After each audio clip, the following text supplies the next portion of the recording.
So I made the ultimate MLB The Show 21 tier list of all the players available in the game. I went position by position, chose the best players in the game, and did a whole tier list with all the best, or at least viable players in the game. This is as of the middle of June, so I want to keep that in mind. In just about a month even, this list will probably be completely different. But as of now, I think this is a good point to do it. We got a lot of players in the game. So before I get into the tier list, I want to quickly plug a couple of things in case you guys are brand new and don't know. My name is Scan. I do upload a whole bunch of tips and all that to the channel, so if you're looking to get better at the game, browse around other videos in the channel, see if there are other things that'll help you. Go hit that sub button. We just hit 8K the other day and we're already cruising to 9K. So in general, you guys subbing does support the channel, and I do try to put out content to help you all. And we will be doing more of these videos with the outfielders and the pitchers as well. So if you want to watch me do these live, come swing by the stream. If you want to watch me do this stuff live or just watch me play MLB, come swing by the stream. But before you get into the list, there are a couple things we want to talk about. First of all, I went position by position. Not only primaries, I include secondary positions as well, just because I thought it was valuable to talk about players who get really good value playing in a secondary position in comparison to their primary position. So I try to do the best options at that specific position, or at least as many of them as possible. Some of them I didn't feel were necessary to talk about in their own video. For example, a lot of shortstops has a second base secondary. You don't want to throw them all at shortstop because most of the time they're going to be better at shortstop, but you can play them at second base as well if you really need them. And finally, at the end of the day, these are just my opinions. I haven't been able to try every single one of these cards. A lot of cards I use, but many of them I've heard from other people's opinions and just other people's use that these have been solid cards. And they're overall just tier lists based on how I personally feel. If you disagree with me, that's perfectly fine. Drop them in the comments section below. Drop your opinions. I would love to continue this conversation in the comments. But without keeping you any longer, let's get into the tier list for catchers. So here's what we're going to do, okay? I'm going to go through all of the infielders and catchers. We're going to go through all these. This is the catcher tier list. I'm going to go position one by one of who I think are the best ones. I kind of will tier list every single one of the players. I want to point out a couple things. First of all, I have some players who have the secondaries here. These are all players who can all play catcher, because some players get extra value as being a catcher player instead of, say, a first base and second base. And I kind of did that with all the positions. So secondaries are included in this list. How expensive the player is, how easy they are to obtain, how they're obtained in the game. There's a lot of factors that are going into this, not just how usable they are in game, but how easy or difficult they are to earn. And I'm just gonna try to talk about each of these players. We'll do like a mini card review for each one of them based on what I used, and really give like a good scenario to use all these. So this won't just be a, hey, let's just make a tier list. It's like a good opportunity to get my thoughts on a lot of the cards in the game. We got Adley Rutschman, who's a good catcher, switch hitter, solid defense. I'm gonna put him in the A tier, I feel. Like, he's a good budget option if you need a cheap catcher. Not someone I would be looking for in the long term. Not going to be the best by any means right now, but a good switch hitting catcher. All right, so next we got a Johnny Bench. And I don't think Johnny Bench is going to be an amazing starting catcher, but I think I would again put him in A here. I've heard some people like his card. He crushes lefties, diamond fielding, but he's not going to be that top tier option that you guys would want to start. All right, so next we have Gary Carter, who, not gonna lie, I think he belongs in this tier here. Like, I mean, he's probably got a solid swing. There are better catchers by all means. Definitely a pass of a card, that's for sure. The only reason I'm not putting him in D, because I think there is worse amongst this list here. All right, next we got Travis d'Arnaud. I'll put him in B. He's too platoon heavy, doesn't have much defense.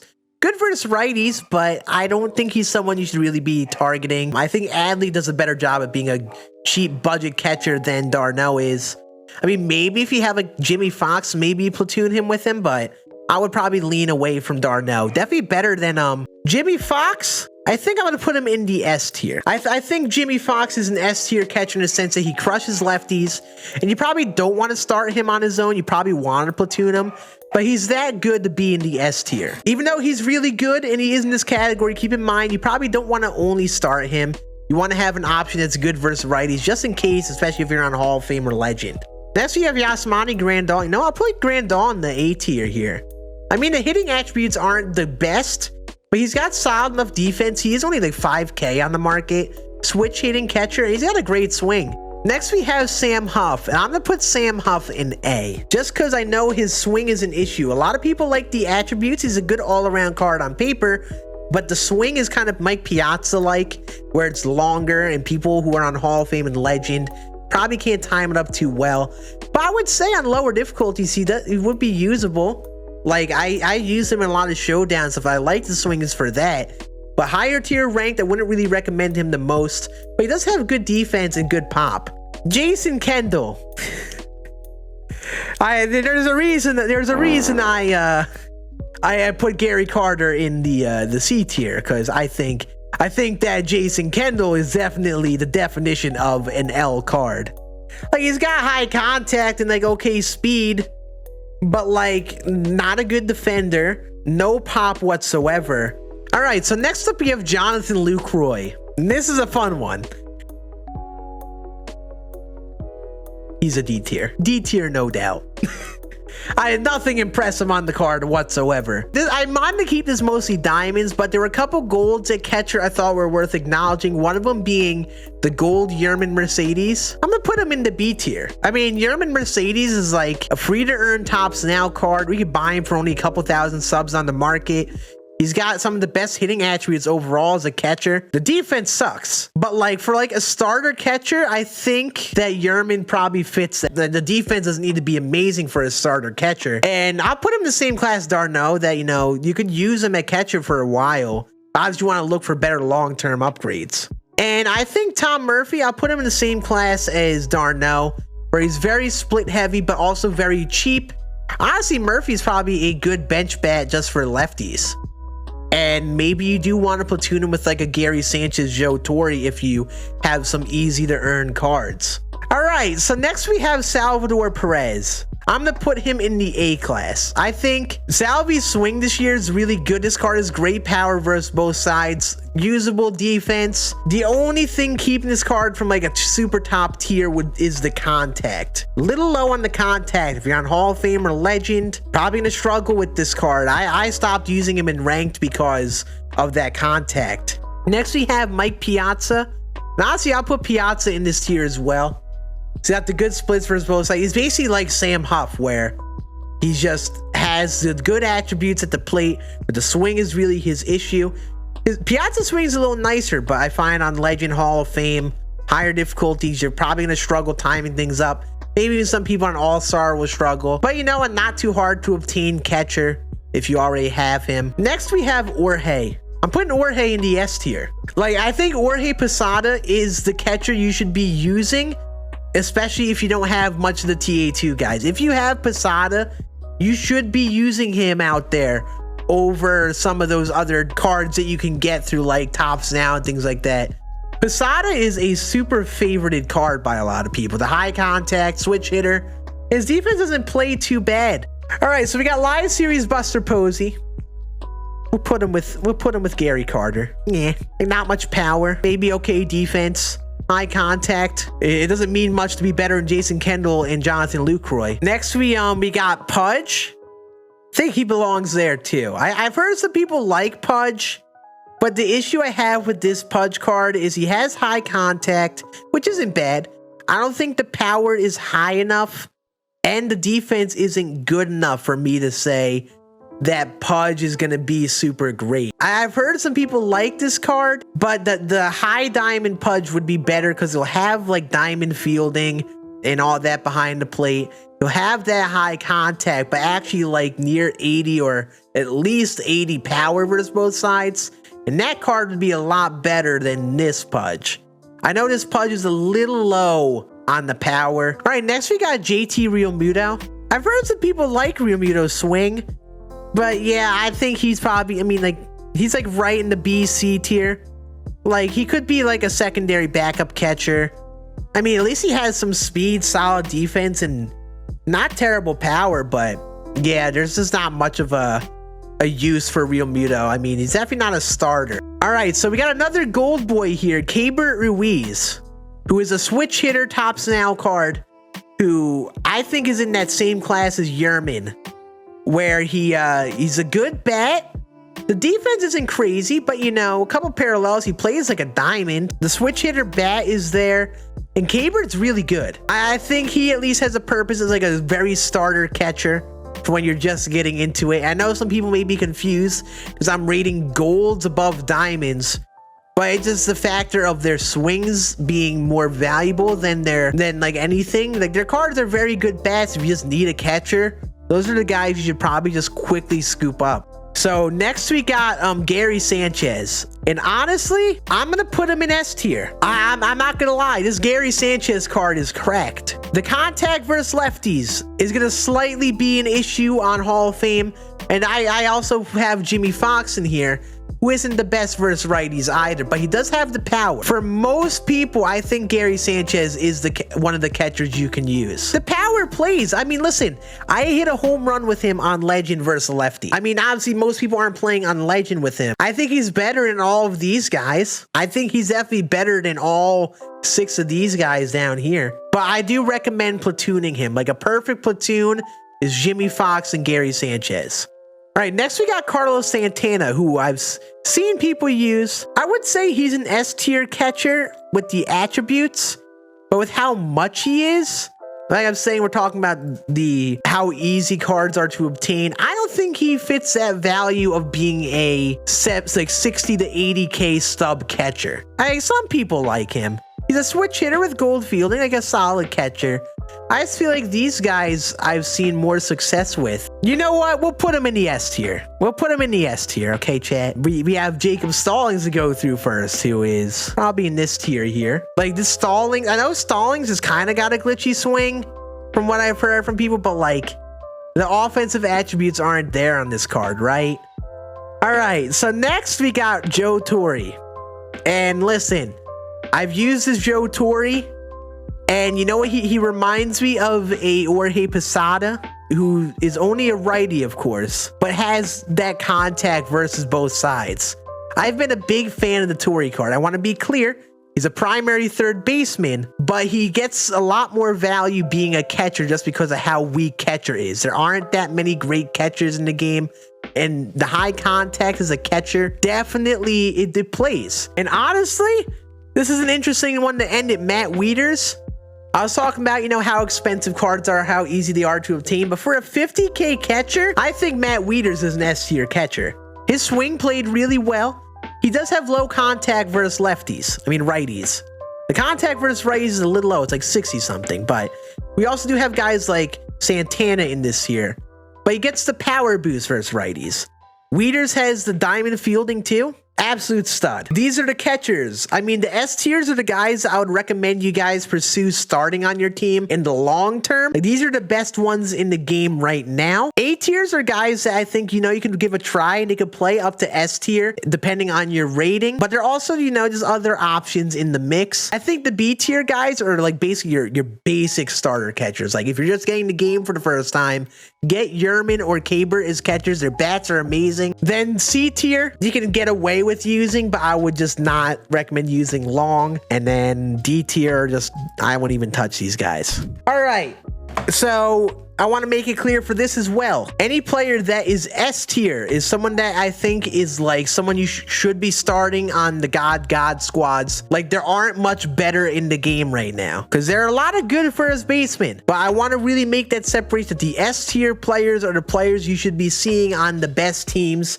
that you should be pursuing. So let's just start off the rip here. We got Jose Abreu, the new monthly award. Actually used him a little bit in BR. I would say he's A tier. He's got good all-around hitting attributes. You know, he's what you want out of first baseman, big hitter. You don't need much defense. We have Jeff Bagwell.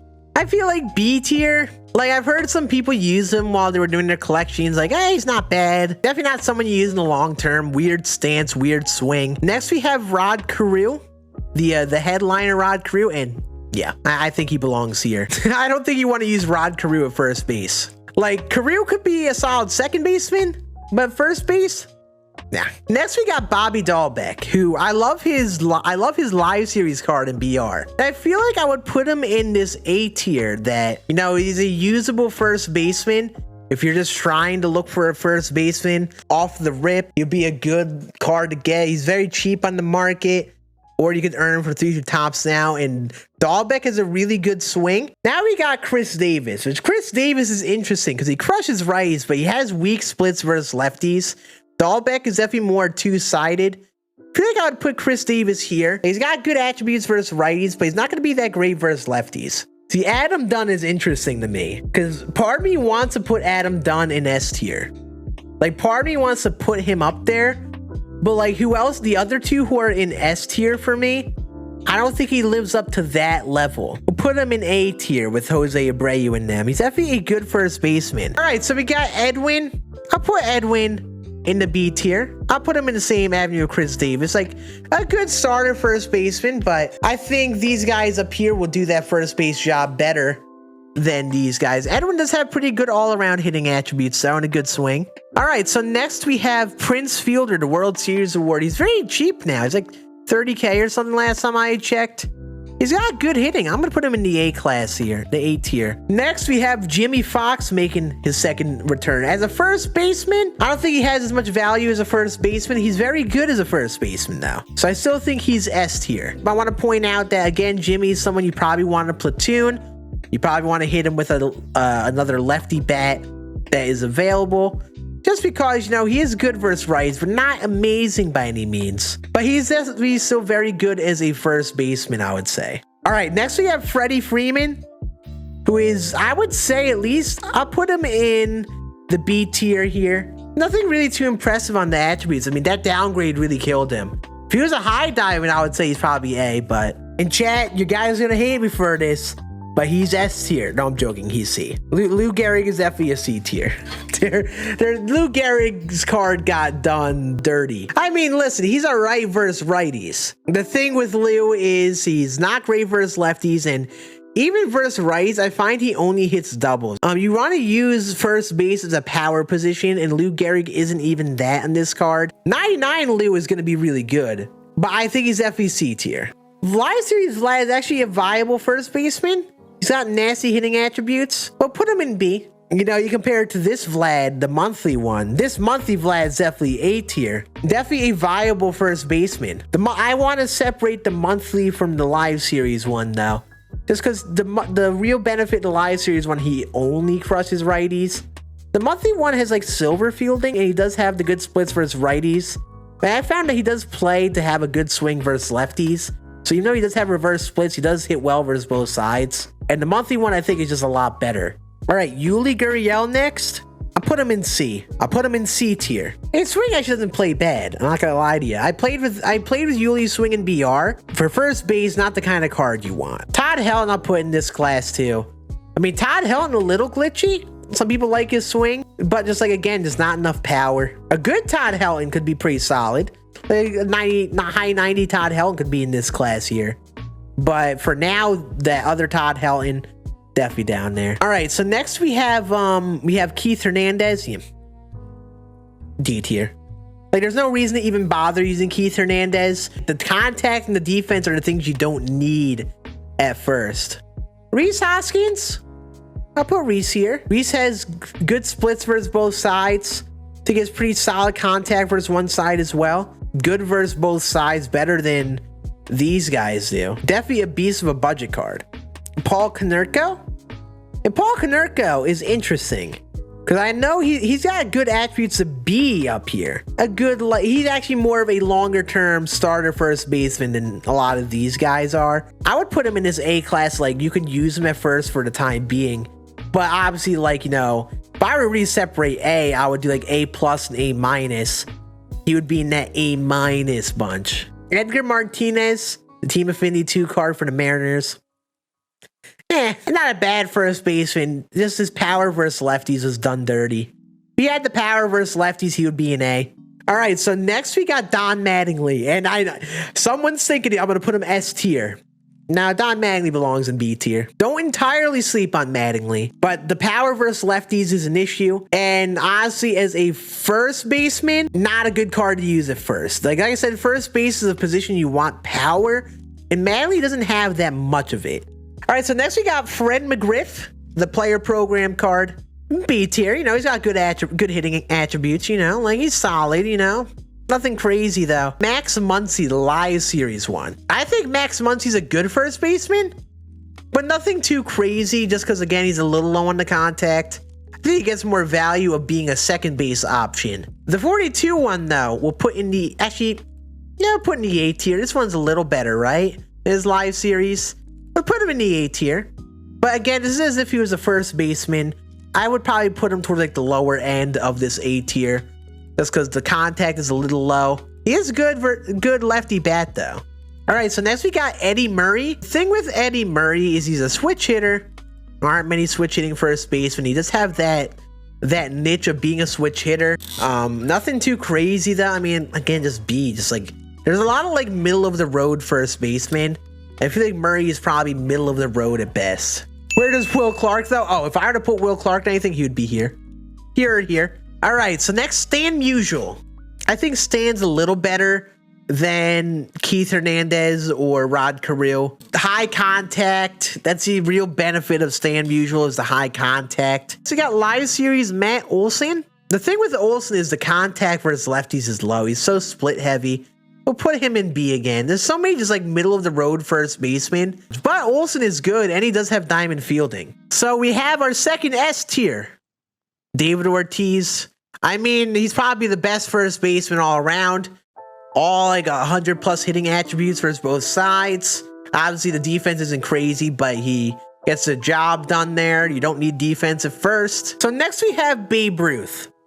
And the 42 series Babe Ruth is a card that not many people use, but I'm putting him in A tier. He's got good splits, and Babe does have a good opposite field swing. Dom Smith next, who was a primary left fielder, but again, I would play him at first, and I'd put him in A tier. I think he's like Muncy, where he's a really good first base option. Lefty bat through TA Season 1. If you don't have anyone else, I would put Dom Smith out there. This is an interesting one, and I want to show you guys the in-game attributes of this Willie Stargell first. I want to get the point across in this card. So he's got the secondary at first, 90 contact versus righties, 70 versus left, 113 power versus right. This is an interesting one because he looks a lot like Jim Thome, but a little calmed down power versus lefties.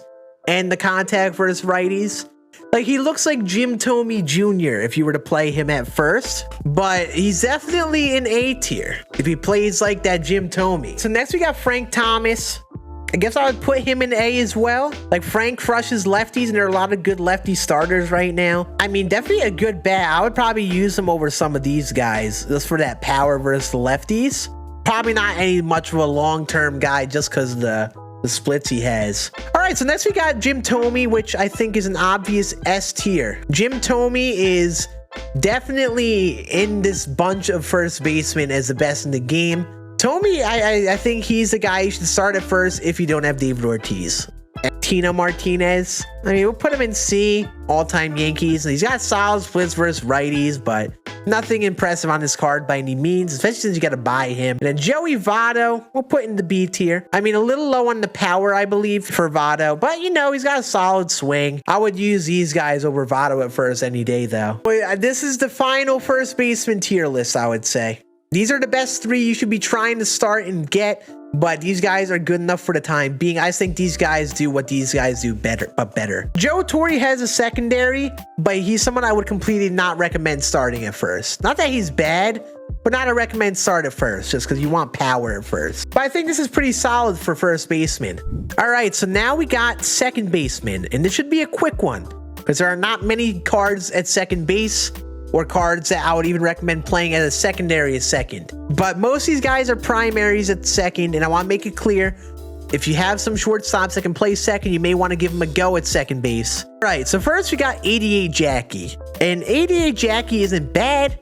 We'll put him in the B tier, though. Like, they're definitely better than him. Lackluster on the power. I mean, not a bad card, but yeah, wouldn't make him a focus as a second baseman starter. Now we got Roberto Alomar, switch hitter. I mean, free to earn card. We'll put him as an A tier. As much of a yucky human being Roberto Alomar is, this card does play well for people, I've heard, in terms of a primary second baseman.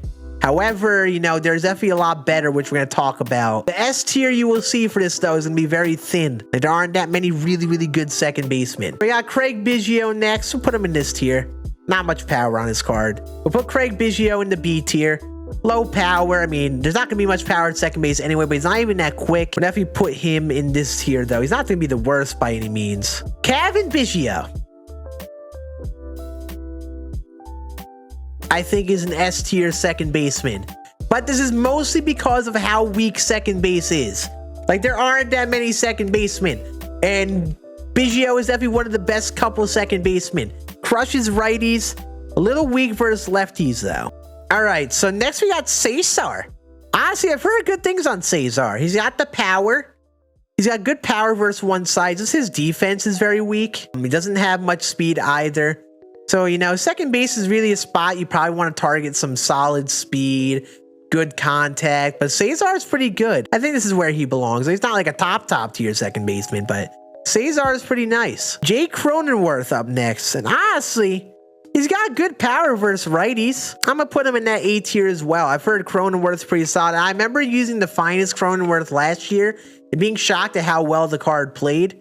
This Cronenworth might be in that same class as well, but it just really shows how weak second base is. So let's talk about Fletcher, the Fletch God. I mean, Fletcher is good defense.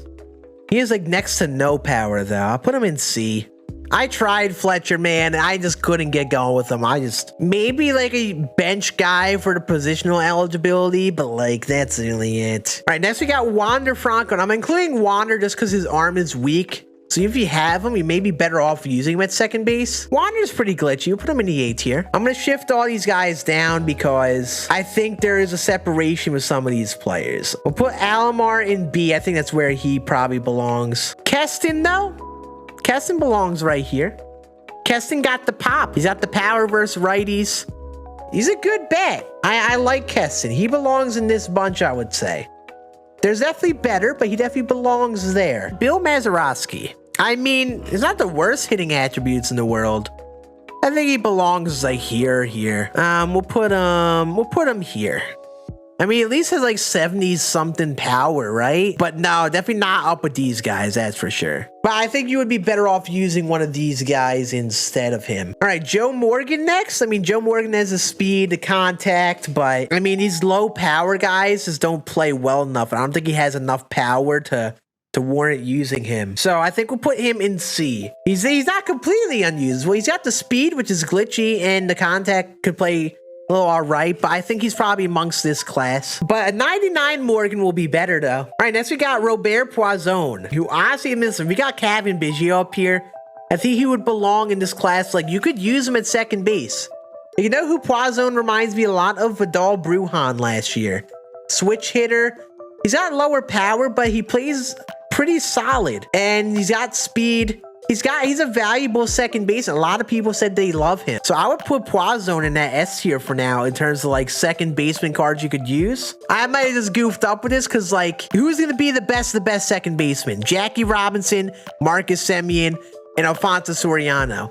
I feel like those three are still significantly better than those two. So we got A+. We'll do A+ and A-. How about that? And that's all that we had in that row. We'll put these guys in A+. Because, you know, 99 Jackie's in a class of his own. I think 99 Jackie is a class above these guys. Just because the splits, the speed, like he's exactly who you want as a second baseman. This is the high contact, makes him super useful for the long term. All right, so next we got Ryan Sandberg. I'll put Sandberg here. He's got like splits versus one side. Next, we have another S tier, Marcus Semien. I think these are the two you should be starting at second base other than Mr. Soriano here. We might as well throw him up here. We know he's going to be here. Alfonso Soriano, Semien, and Jackie are the best three in the game. You should probably be attaining to get. Nick Solak, we'll put Nick Solak in his A+ tier. Like, I think he's free to earn. He's got great all-around hitting attributes. He's a big bat for a second baseman, and I've heard a lot of people love Nick Solak. So we'll put him up here in the A+. So next we have Bryce Terang, and the only reason I have Bryce Terang here is because he's a very weak shortstop because he is a complete lack in power. He's got the speed, contact, and defense where he could be more, he would probably be more useful as a second baseman. So I thought I'd at least mention him here. You know, Terang probably could be in like this class here, like here. That's because the content, he's just too low on power. He probably sits right there. He doesn't have like any power on that card. It's like too low. Now we have Ryan McMahon, who I love. I love Ryan McMahon's swing. I think I'll put McMahon, he's in the A tier, no doubt. If he's A plus or A minus, I think he would be A plus. I think he's better than these guys for second baseman. He's got the really good swing, so I think he belongs there. All right, so next we got Nico Goodrum. Now, honestly, I'm putting Nico in this class. Switch hitter. He was one of my favorite shortstop options. Diamond fielding at his primary is short. All right, so next we have Didi. And the reason I have him is because he does have a weak, like, not great defense. You probably would want to play him at second. And there aren't many, like, lefty second basemen. So, you know, Didi could be a second base option. We'll put him here. You know, Didi's got a good swing. I like his swing. A little weak versus lefties, I believe, in comparison to righties. Not bad, though. We'll put him in A minus, you know, viable. Next, we have Brad Miller, who, again, I think would belong probably here. The thing with Brad Miller in comparison to McMahon is Brad Miller has a secondary second, but he only, like, he really crushes righties. Doesn't have any sort of great splits versus lefties, but his swing's really good. Like, that'd be a viable second base option because of the power. Now, Mookie. Mookie's interesting. I feel like I'd put Mookie here. I feel like I'd rather use these guys as second over Mookie. The issue with Mookie, I tried him. I just couldn't hit anything hard with him. But, you know, at least it's probably more useful than these guys, I would say. I don't know, so I want to put him here. D. Strange Gordon, the 84 Marlins card. Honestly, I'm putting him in A minus. For some reason, his high contact plays really well in comparison to, say, some of the other guys. And he's got the super high speed. He's really easy to obtain. He's got the Marlins collection. In 84 gold, he plays pretty well. And that is my second base tier list. And if I didn't include some people who may have primaries at short and can play second, keep in mind, you may want to play shortstop at second base. If I didn't include them on this list for some reason, these are just players that I think are good actual second base options. Not all of them as primaries at second, but these are guys you'll probably want to give a go at there if you have them already. All right. So now let's talk about our shortstops. So shortstop is a position where defense is really kind of a big deal. There are a good amount of power options as well. So you can get good all-around hitting, good defense, and solid speed. Like almost treat shortstop like a second like center field position where you kind of want all-around stats. Ideally, you want to look for someone who's good at a little bit of everything. Talking about off the rip, CJ Abrams here. We'll put CJ Abrams into C. He's got speed, contact, but I don't think he's much of anything as a shortstop. Shortstop is very stacked this year thus far. I would put him in C. Let's go into the next one here. Willy Adames. I really loved Willy Adames. If you guys haven't tried this card, good underrated shortstop. I'm putting him in A tier. Good power versus both sides. Willy Adames is actually pretty good shortstop. Like great starter shortstop. Not a long-term starter. All right, now let's talk about Tim Anderson. I think I'll put Tim Anderson there. I don't think this card is great defense. I think he does really well versus lefties, but a little too split heavy. Nothing too crazy on this one, but at least he does have some pop, which CJ Abrams doesn't have. But yeah, I would probably say this is where Tim Anderson belongs. So next we have Luis Aparicio. We'll talk about the definition of a not useful card by any means. That is Luis Aparicio. There is nothing that needs to be talked about Mr. Aparicio, I don't think. Ernie Banks. I think he's S tier. He's one of the best couple shortstops. Great power versus both sides. The contact versus righties is a little low. So on Hall of Fame legends, some people may struggle versus righties. But Ernie, I really like. He's a good fielding too. I think he has gold. I love this Ernie card. So next we got Bo Bichette, who I use a lot at second base. Just because I didn't have many players at that point. But I used Bo, and I'd put him in this same class. Bo's swing played really well for me. A little lower on power, though. But, you know, a viable shortstop. Definitely more viable than Tim Anderson. All right, so next we have Xander and Xander. We'll put live series Xander Bogaerts in C tier. I mean, like, not a bad shortstop, but the defense isn't going to be there. He has hitting, but you don't want just hitting at shortstop. You need to have a little bit of defense, and Bogaerts definitely lacks that. I don't even think he's as good of a hitter as that Tim Anderson. However, the 42 Xander, Has a little less power, but is a little more usable at shortstop in terms of defense, I believe. Definitely better than the live series one. But if you're going to go for 42 series shortstops off the rip, it should be these two in A tier, not these two in B tier. Now we got Asdrubal Cabrera. He's a solid shortstop. I put him in B tier though. Drubs has got a solid swing. He's a good bat, but the defense isn't high enough on his card. He doesn't have enough defense, and like he doesn't have much speed either. So like he's really gonna be a harm at shortstop. The monthly Brandon Crawford though, I'm putting him in A tier. Like this Crawford could be really, really deadly, man. I mean, he does have the weak contact versus the one side, I think lefties. I don't know how good I forgot how good his defense was. It's definitely not diamond fielding. I think it's either gold or silver fielding, but the hitting attributes in this card are nutty. And it almost reminds me of the Ohtani card in the outfield for the monthly cards, but as a shortstop. Crawford's definitely a fat bat, to say the least. All right, so Paul DeYoung's up next. I'm going to put Paul DeYoung in this tier. He's got good power versus righties. I love Paul DeYoung's swing, but like I don't think he's better than these players up here. But a solid shortstop nonetheless. Wander Franco, we list him in the second base tier list. I think I'll put him in B. I think he has like what, silver fielding at short? Like nothing great at shortstop, but not terrible. Switch hitter, glitchy bat as Asdrubal, but with less power, but more contact, I believe. We got Nico Goodrum. I'm gonna put him in A tier. Honestly, I think he's better than Adames and Bichette. Switch hitter, good defense, and you can play him basically anywhere. So there's that value of having that fielder who can play basically anywhere. Like Goodrum is one of the best 42 series cards altogether. Now we got Didi again. Put him at the B tier. Great hitter, by all means. Just the defense isn't going to be anything impressive, and obviously you want to get a little better defense out there. Didi's not terrible though, but yet not as good as these three. It's just kind of like the same thing we're saying, like a lot of good shortstops, but there are a lot that aren't as good as this bunch, and a lot that aren't as good as the S tier bunch. Speaking of S tier, I think we got our second S tier right here, Jordan Groshans. He's got a quick swing, good even hitting attributes for both sides, gold fielding, and I think a solid arm, and some speed. So I'd say he's definitely a good shortstop. Him and Mr. Ronnie Mauricio right here are like 1A and 1B. Like at shortstop, one of these two should be a good shortstop option for you, if not Ernie Banks.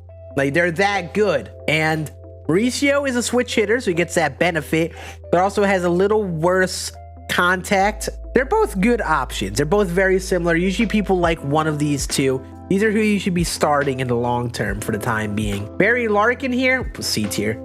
No impressive hitting attributes whatsoever on that Larkin card. Definitely an easy pass. Marco Luciano, though, we'll put in this tier right here. A nice budget shortstop. He's got great hitting attributes, not good defense, though. Reminds me a lot of like Carter Kieboom last year. Solid bat, not much defense, though. But it's a good, cheap shortstop option. Now we got Robert Poisson. We'll put him in the A tier. We'll put him in the A tier as a shortstop. Poisson, we were saying, was a great second baseman. Reminds me a lot of Vidal Brujan last year. Switch hitter, bat with some speed and glitchy power. And I think he does like what Wander Franco does, but better, despite, say, power. But Poisson is definitely glitchy. I'm putting him right in the A class right here. Next, we have Pee Wee Reese. I'll put him in here. I know a lot of people find Pee Wee glitchy. Definitely more glitchy than these guys. I think Pee Wee can be used. He just has the defense, you know, and the speed, but there's not enough power on this card. So now we have Cal Ripken. And there's two things to talk about with Ripken here. The 42 series one. Honestly, I think I put the 42 series one here. The key with this Ripken, there are two different Ripkens. The older veteran Ripken swing and the younger Ripken swing. And I'm pretty sure this 88 Ripken has the older veteran one, the older Ripken, like he's got a longer swing, doesn't play well much at all. 94 Ripken, I'm gonna put right here. He's got a quicker swing. He crushes lefties where they're like at this point in the game, there's a lot of solid lefties, and definitely a solid usable shortstop. Not amongst the best, I don't think, just because the splits he has, but he's got good defense as well. A viable shortstop, to say the least, but I think this is the way I would order the two. Ahmed Rosario next. Yeah. Ahmed Rosario is just, I remember doing the moments for this card, the missions for this Ahmed Rosario, and Jesus Christ, it sucked. Like, this card had no electricity on his swing whatsoever. Like, straight up reminds me of Luis Aparicio. So definitely not him. He's definitely down here. Corey Seager, solid bat. Very weak defensively. I think we'll put Seager here. I mean, his value is his bat only. But even if he's got splits and not much speed or defense, so we'll put him down there. Ozzie Smith. I think another one of these right here. At least he has the fielding and speed. He's not completely useless, but that hitting is going to be completely useless. Now we got 85 Trevor Story. I think I'll put 85 Story here. But we'll put Live Series Story there. You know, he's got solid all-around attributes in a sense. Really wouldn't recommend using him out there, though. The other Trevor Story, our 96 one, though, is a top-tier shortstop. Top-tier shortstop in the game right now. Good all-around hitting attributes and fielding. He's exactly what you want out of a shortstop. Like, a little bit of everything. A little expensive because of BR, though. But if you look at these other options, don't like either of these guys, try Story. He's really good. Dansby Swanson, I haven't used him much, but I'd probably put him over here in the B class. Like, the hitting attributes aren't very impressive. Defense isn't too great either, but not bad. But probably belongs right in this tier. The other 42 series shortstops where they're the not as good bunch. Now this is an interesting one right here. 92 Tatis. I'm going to put him in S tier. I'm going to put Tatis in the S tier just because of inside edge and the fact that they haven't touched his defense. He has gold fielding with a high arm strength, sick power. I think he's definitely a step above these guys right now. So I think he belongs in this S tier. I think, and there's even more of a value in playing him at second base if you don't have many second basemen. If you have one of those shortstops, right, you can move him to second base. We'll put Terang down here. I mean, he's probably a little better than Ozzie Smith, but yeah, just defense, speed, not much to get out of that card. Now we got Trey Turner. I'm putting Trey Turner here.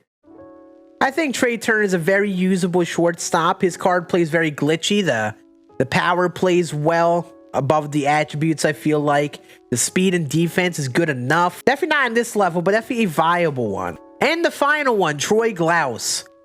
See, Glaus is interesting as a shortstop. I've heard his swing is longer. I haven't been able to test him the most. I mean, I feel like he should be like in this class up here. I feel like he should be better than these guys at shortstop just because there aren't that many shortstops. But also, like, he is a primary third baseman. I think he gets a lot of value being a third baseman. Like, I think he's the best third baseman not named Chipper on paper. So, like, as a shortstop, he loses a little bit of that because he isn't the fastest. But I think he's probably up here amongst... I got to test him a little more with his swing. Talk 99 Chipper, he would be in this S tier shortstops as well. Worst defense, though. I would play him at third. But, like, I would put him amongst this tier shortstops. But you want to play Chipper at third, very likely. I'll probably put Seager up here based on the bat. I could probably move someone down like Pee-wee or Dansby, but I think this is about what I think this is what I think based on what I've used of everyone. And at the end of the day, I want to make it clear these are just my opinions, you know. There's no right or wrong. Here's my opinions based on what I used. Let's do these third basemen here. Third base is like a second first base. You want more power than anything. If you can get it, probably can get it here. There is more of a value of having a good fielding third baseman though than first. That's for sure.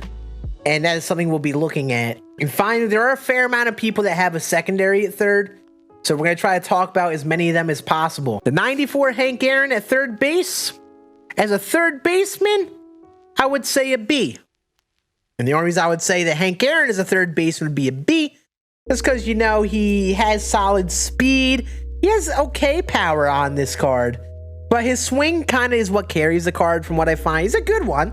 He's a good third baseman. But key, I think this is his secondary. I think Hank Aaron would be better off in your outfield anyway. Nolan Arenado is an interesting one. 90 overall right now. I'd probably put him in this tier too. I mean, I'm not the biggest fan of Arenado's swing. Some people like him though. He does have the benefit of inside edge, so he could play a little up.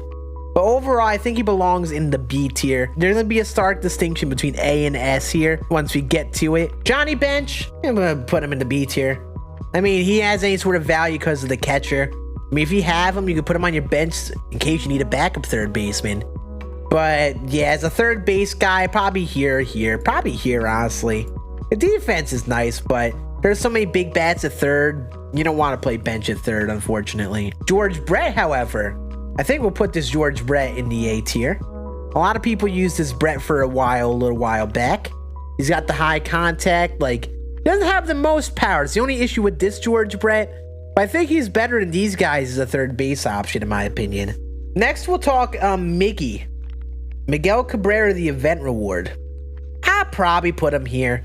The thing with Miggy is he's got the attributes to play really well. First of all, I don't see many people use this card, which is a factor. And second of all, he's just like I don't think his swing translates well this year. And that's kind of sometimes an issue with these Miggy cards, that the attributes could be great, but his swing doesn't play the best. So I don't think I could put him in this class with George Brett. He doesn't have the attributes. I put Cesar Hernandez in here because he does have, it was probably worth talking about. He has a secondary at third, easy to obtain card. However, he probably belongs right here, but it's worth noting he is a third baseman option who does have power. And if you really need someone, you could play Cesar there. So this is an obvious one. Best third baseman in the game, Chipper Jones. Chipper is no doubt the best third baseman in the game right now.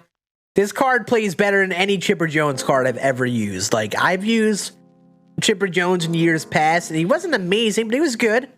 But this one actually plays out of his mind. Chris Davis, we'll put here. It's worth noting, though, that he is a third base option with some power.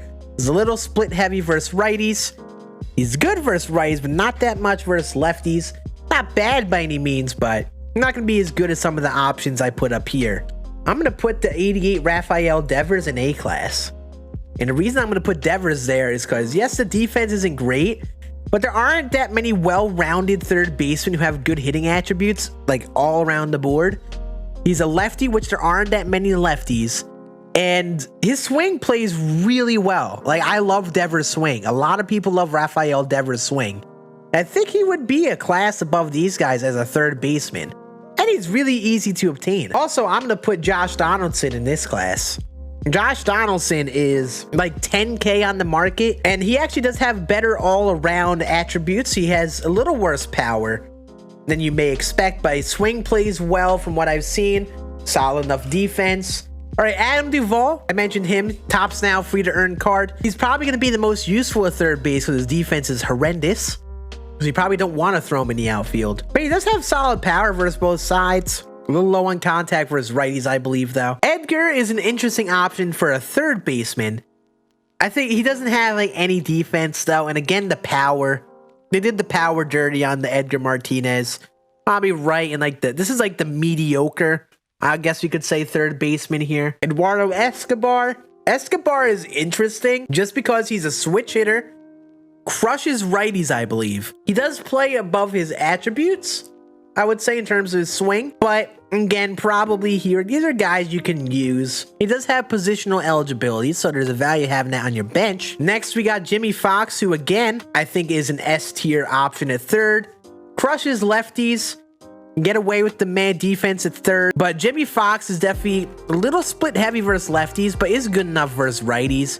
Again, though, like, you're getting the power at third, which is valuable. But even still at his secondary at third, he'll be fine enough. Just keep in mind the defense is going to be there. But I think he's better than these three right here. Like, Jimmy's swing plays really well each year. Joey Gallo, I'm putting an A.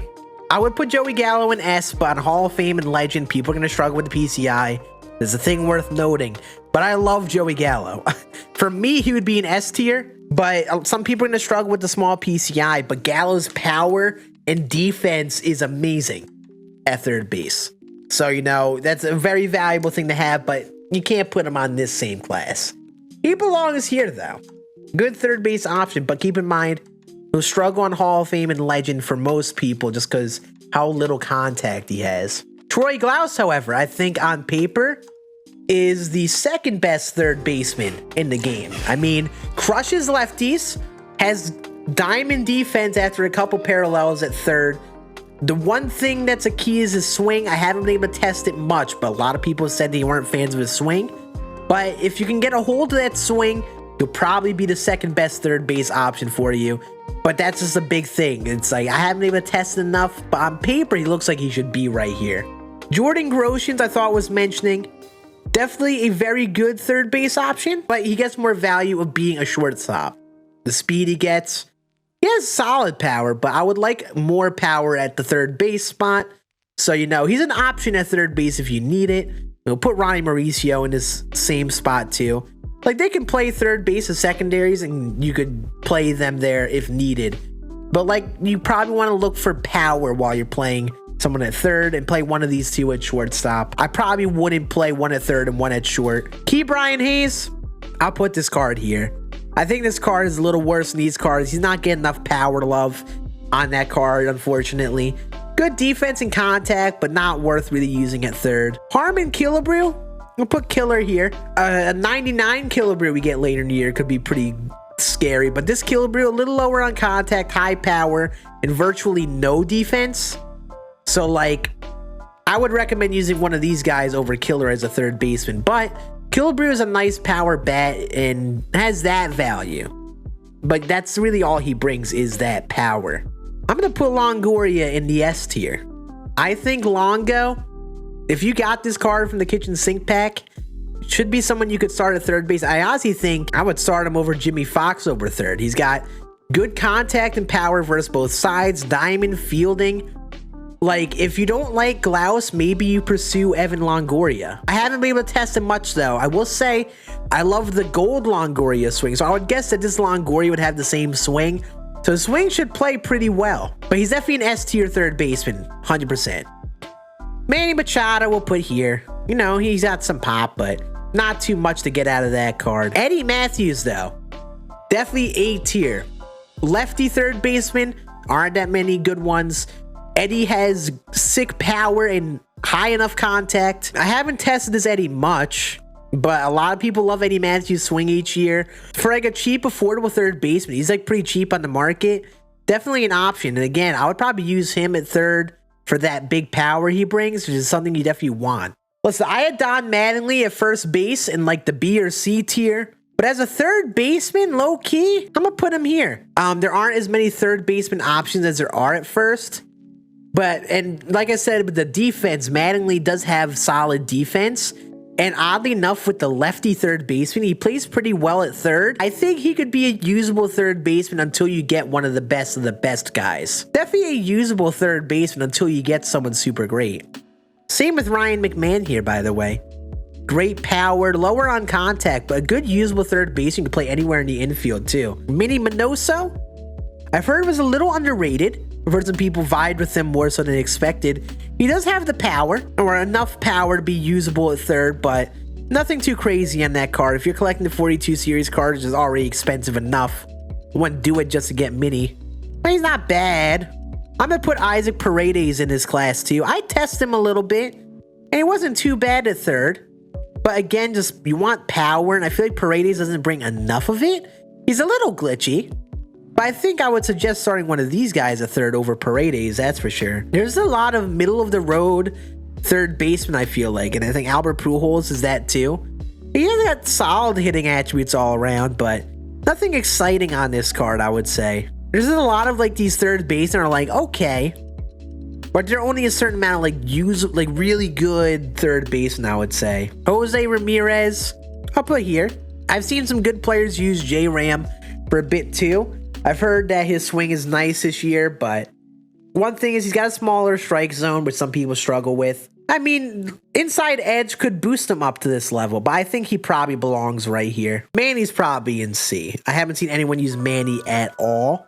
Yeah, and think about it, I think, like, yeah, just the power is so weak on Edgar. I think all these guys would be better. Austin Riley does have power. He could be like a good, like, starter third baseman if you need someone off the rip.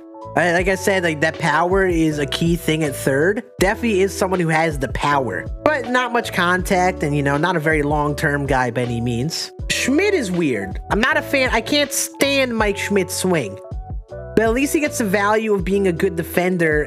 But it's like, I'll put Schmidt here. If Schmidt played up to his attributes, he would be here, but I think he belongs here just because of his swing. I cannot stand Mike Schmidt's swing.